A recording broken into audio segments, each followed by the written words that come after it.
Hi, I'm Kristyn Burtt for Red Carpet Report, and we are at the 54th Annual Publicist Awards.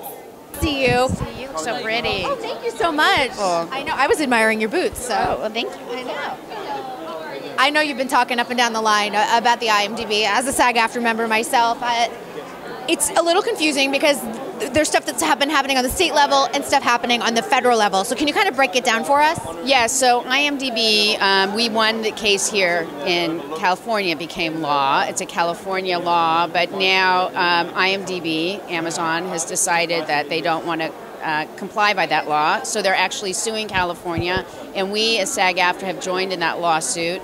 It ultimately will become a federal issue because though IMDb lives here in California, that's why it's here that we did this to pass as a law.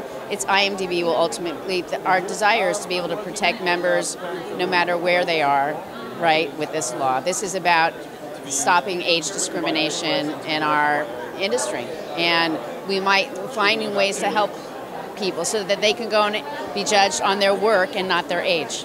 And let's be honest, it often gets broken down by gender because women, I think, have a harder time when they reach a certain age in Hollywood.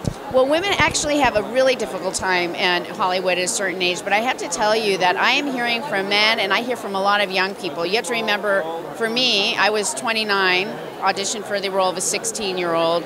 I am meeting also young adults who want the same opportunity to be able to go in, and they're finding that the barrier is when their ages are being seen, they're denied access to those auditions. So it actually is a women's issue, but it's really an issue for all workers in our industry. And it is for writers and directors and anybody who, when people go to IMDb to find out information for hiring purposes, when that age just pops up right in front, it affects us all.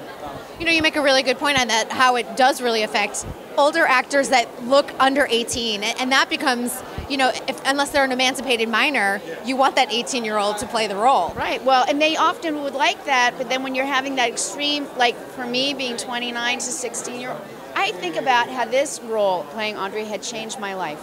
Changed my life. It changed the trajectory of where I may have ever been.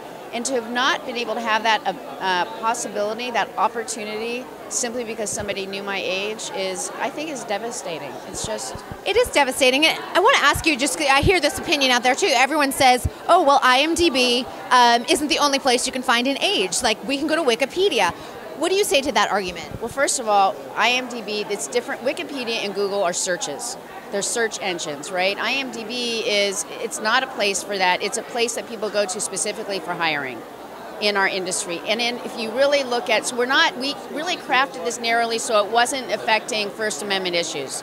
We're not here to take it off. You know, if you want to go on the internet and you're going to look for it, but really when people are going into hiring purposes, they're usually going directly to that site, at least initially, and we want that first experience not to be clouded. Right? We want the first experience when you're looking at the information just to see the information and not to be seeing the information that goes and causes a subconscious bias. So yes, you can get it on the internet. We're not here to change the internet, so that's for anybody who has concerns of First Amendment rights. But we are here saying it's not allowed in any other industry for a worker when they're going on, you know, legal sites they have, for medical sites. It was said when I was at the Senate Judiciary Committee, it was the chairperson who said they're not allowed to show our ages when they're doing hiring for, you know, lawyers. Why should they be able to do it for actors or writers or directors?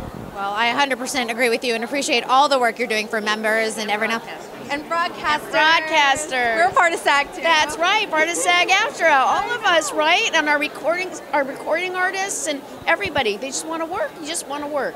Well, you know, thank you so much. It's so appreciated. Thank you. Thank you so much. Yay. Thank you. Thanks for watching. Be sure to subscribe to this channel, like this video, and in the comments below, let us know who your favorite star is to follow on social media.